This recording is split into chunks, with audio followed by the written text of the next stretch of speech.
ओम नमः शिवाय। सावन के महीना आने वाला है और सावन के महीने में रोजाना मिट्टी की शिवलिंग की पूजा करना बहुत ही ज़्यादा फलदायी होता है। किसी भी प्रकार से के रोग शोक से मुक्ति पाने के लिए तथा कोई भी मनोकामनाएं पूर्ण करने के लिए मिट्टी की शिवलिंग की पूजा करना विशेष महत्व रखता है। मिट्टी की शिवलिंग की पूजा करने के लिए मिट्टी को हमने छान के रख लिया है और गंगा जल मिश्रित करके थोड़ी सी छोटी सी एक शिवलिंग हम बना लेंगे। आप चाहे तो जलाधारी के साथ बना सकते हैं या किसी पौधे के नीचे जब आप पूजा करें तो आप बिना जलाधारी का केवल मात्र पिंडाकृति शिवलिंग बनाकर भी पूजन कर सकते हैं। आप इस पूजा को अपने बेलपत्र या समी के पत्रे के पेड़ के नीचे अगर करते हैं तो बहुत ही ज़्यादा फलदायी होता है। तुलसी छोड़ के कोई भी पौधे के नीचे इस पूजा को किया जा सकता है। तो चलिए आ जाते हैं, देख लेते हैं आज का पूजा विधि। सबसे पहले हमें धूप और दीप प्रज्वलित करनी है। ओम नमः शिवाय इस मंत्र का जप मन ही मन में करते रहना है और इसके बाद हम बनाएंगे छोटी सी ये शिवलिंग। आप चाहे तो मेरी तरह पहले ही अलग से बना के रख सकते हैं या जो गमले में पूजा करेंगे उसी गमले के मिट्टी से एक छोटा सा शिवलिंग आप चाहे तो इस तरह से बना सकते हैं।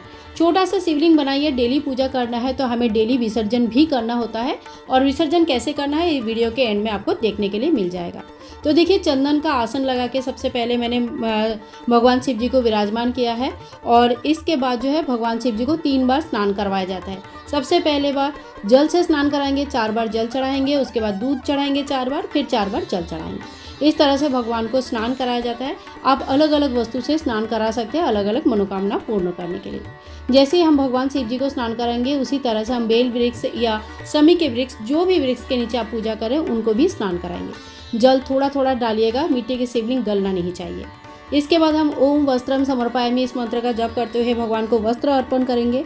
चंदन का टीका लगाएंगे। अगर सफ़ेद चंदन मिल जाए तो बहुत अच्छा है, नहीं तो आप पीला चंदन, केसर वाले चंदन, अष्टगंधा चंदन, कोई भी चंदन का यूज़ कर सकते हैं। तो इस तरह से त्रिपुंड अगर बना सकते हैं, बड़े ही आराम से धीरे धीरे त्रिपुंड बना सकते हैं, नहीं तो सिंपली एक चंदन का टीका लगा सकते हैं। साथ ही में हम दिया को भी पूजन कर लेंगे और जो गमले में भगवान शिव जी को हमने स्थापित किया है उस गमले का भी पूजन कर लेंगे। साथ ही में हम जो पौधा है उनको भी टीका कर लेंगे और उनको भी वस्त्र स्वरूप कलावा चढ़ा देंगे। भगवान शिव जी की सबसे प्रिय होता है बेलपत्र। 3 बेलपत्र, इस तरह से बेलपत्र का 3 पत्ते वाले होते हैं और चंदन लगा के उल्टा करके भगवान शिव जी के ऊपर धीरे धीरे एक एक करके चढ़ाना है, हर बार ओम नमः शिवाय मंत्र का जप करते हुए। आप चाहे तो 5, 7, 11, 21, 108, 1008 कितने भी संख्या में बेलपत्र चढ़ा सकते हैं। भगवान शिव जी को सफ़ेद फूल बहुत प्रिय है, तो अगर धतूरा के फूल, धतूरा का फल, सफ़ेद फूल, आंकड़े का फूल, आंकड़े का ये पत्ते, ये सारी चीज़ें आपको मिल जाता है तो आप इन सभी चीज़ों को समय समय पर चढ़ा सकते हैं। डेली पूजा में अगर हर रोज़ हर चीज़ की व्यवस्था नहीं हो पाती है तो कोई बात नहीं, सिंपली 1 लोटा जल से भी आप इस पूजन को कर सकते हैं। इसके बाद देखिए, हमने यहाँ पे बेलपत्र फूल चढ़ा दिया। समी के पत्ते अगर आपको मिल जाते हैं तो कहते हैं कि एक समी के पत्ते 1000 बेलपत्र के समान होते हैं। तो समी के पत्ते भगवान को बहुत प्रिय होते हैं। आप समी के पत्ते जरूर चढ़ाइएगा अगर आपको पूरे सावन में कभी एक बार भी मिल जाता है तो। और इसके बाद हम धूप दिखाएंगे भगवान को, दीप दिखाएंगे और पंचोपचार पूजा करेंगे। इस तरह से पंचोपचार जो पूजा होता है उसमें धूप, दीप, नैवेद्य, सुगंधी इत्यादि पुष्प आदि रहते हैं। तो इस तरह से भगवान का पूजा होने के बाद हम भोग चढ़ाएंगे। भोग में आप कोई भी फल चढ़ा सकते हैं। फल को काट के नहीं चढ़ाना है, पूरा फल चढ़ता है भगवान को। आप कोई हरा फल अगर चढ़ा सकते हैं तो बहुत अच्छा है। इस समय आम बहुत मिल रहा है, आम का फल चढ़ा सकते हैं। और इसके बाद हम कोई पाठ कर लेंगे। शिव महात्म, शिव महापुराण आप पढ़ सकते हैं, श्रावण मास महात्म पढ़ सकते हैं और इस तरह से हमें सुबह का पूजा कंप्लीट हो जाता है।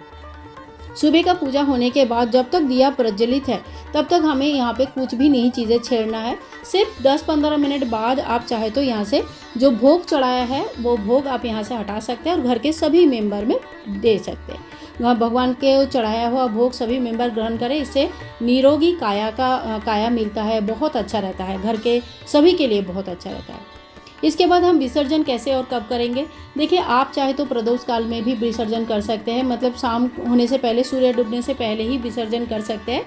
या आप चाहे तो जब तक दिया जल रहा है तब तक रख के 1 आध घंटा 2 घंटे के बाद भी भगवान शिव जी की विसर्जन कर सकते हैं। जब भी हम मिट्टी की शिवलिंग बनाते हैं, उनकी पूजन करते हैं तो उनका विसर्जन करना बहुत ही ज़्यादा आवश्यक होता है। तो धूप और दीप जहाँ हमने प्रज्वलित किया ये हम हटा लेंगे, धोकर दोबारा यूज़ कर सकते हैं।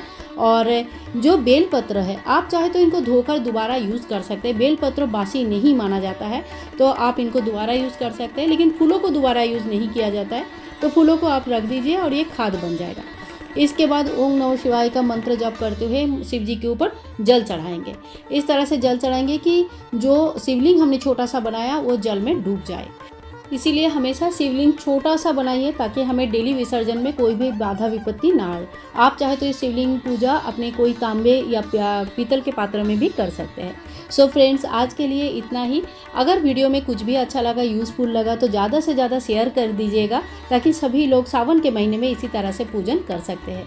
मिलूंगी नेक्स्ट वीडियो में, तब तक के लिए आप सब्सक्राइब करके रखिए और भी वीडियोज़ बहुत सारे चैनल पर है, उन्हें ज़रूर देखिएगा। बाय बाय दोस्तों, टेक केयर। ओम नमः शिवाय। हरे कृष्णा। राधे राधे।